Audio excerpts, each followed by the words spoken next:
एक लड़का था। वह काफ़ी गरीब था। उसके पास न तो कुछ खाने को था और न ही रहने को घर था। वह अपने दोस्त के घर रहा करता था। उसने एक छोटी सी कंपनी में पेंटिंग का काम करना शुरू कर दिया। धीरे धीरे उसके पास काफ़ी पैसे भी हो गए। बाद में वह काफ़ी धनी भी हो गया। लेकिन अभी भी उसके अंदर कुछ कमी का एहसास होता था। जब वह छोटा था तभी उसके माता पिता इस दुनिया से चले गए थे। उसने कभी प्रेम को नहीं जाना था।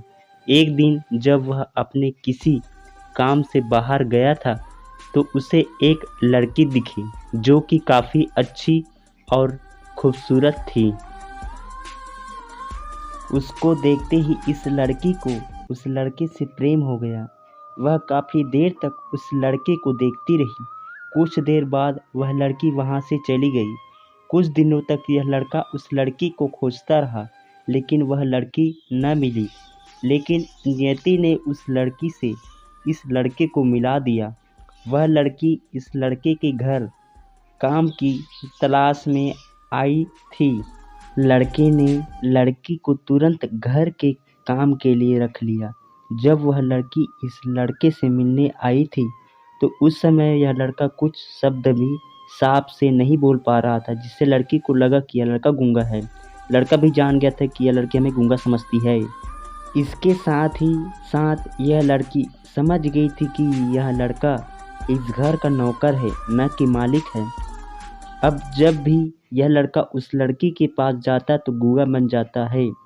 धीरे धीरे वह लड़की इस लड़के पर काफ़ी रहम खाने लगी। अब उसे इस लड़के के लाचारी पर प्यार होने लगा। लेकिन फिर वह लड़की एक बात से डरकर पीछे हट जाती थी। इस लड़की के भी माता पिता बचपन में ही मर चुके थे। इस लड़की को इसके चाचा ने पाला था और वह चाहता था कि वह जब तक जिंदा रहे यह लड़की उसके खाने और पीने का पैसा दे। लड़की का प्रेम हद से भी बाहर जाने लगा। लड़के के एक खांसी पर भी वह लड़की दौड़े उस लड़के के पास पहुंच जाती थी। अब लड़का भी समझ गया कि इस लड़की को मुझसे प्रेम हो गया है। लड़का भी बहुत ज़्यादा उस लड़की से प्रेम करता था। उसने पहले लड़की के बारे में सब कुछ पता किया। जब उसे सब पता चल गया तो वह बहुत रोने लगा, क्योंकि उसने गूंगा होने का झूठ बोला था। अब वह दिनों रात रोने लगा। लड़की अपने सैलरी में से लड़के की इलाज करवाने को कहती थी। एक दिन सुबह ही उस लड़की को पता चला कि वह लड़का हॉस्पिटल में भर्ती है। वह दौड़े हुए जब हॉस्पिटल में पहुंची तो उसने देखा कि लड़का बेड पर बेहोश पड़ा है। उसके आसपास काफ़ी मशीन लगी हुई थी। जब लड़की डॉक्टर के पास पहुंची तो वहां पर डॉक्टर ने उसे बताया कि लड़का अब बोल नहीं सकता है। उसने अपनी जीभ को कटाने की कोशिश की है। इसके साथ ही उस डॉक्टर ने उस लड़की को एक पत्र दिया। उस पत्र में लिखा था, मैं एक काफ़ी धनी लड़का हूँ। जिस घर में तुम काम करती हो उस घर की मालिक मैं ही हूँ। लेकिन इसके साथ ही मैंने तुमसे एक बहुत बड़ा झूठ बोला है कि मैं एक गूंगा हूँ।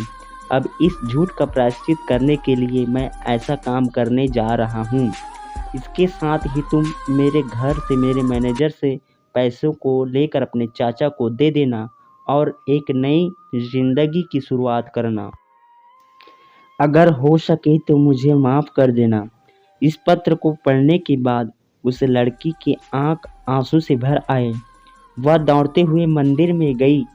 उसने भगवान के सामने कसम खाया कि जब तक वह लड़का बोलने नहीं लगता है तब तक वह कुछ नहीं खाएगी, भले ही वह मर क्यों न जाए।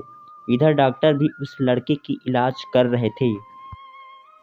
ईश्वर ने दोनों के मन की बात कबूल कर लिए और अब लड़का बोलने लगा, लेकिन वह अपनी याददाश्त को खो गया। अब उसे कुछ भी नहीं याद था। अब इसके बाद लड़की ने उसके याददाश्त के लिए काफ़ी कुछ किया, लेकिन याददाश्त न आ सका। अगर प्रेम की नींव को झूठ पर रखा जाए तो वह गिर ही जाता है।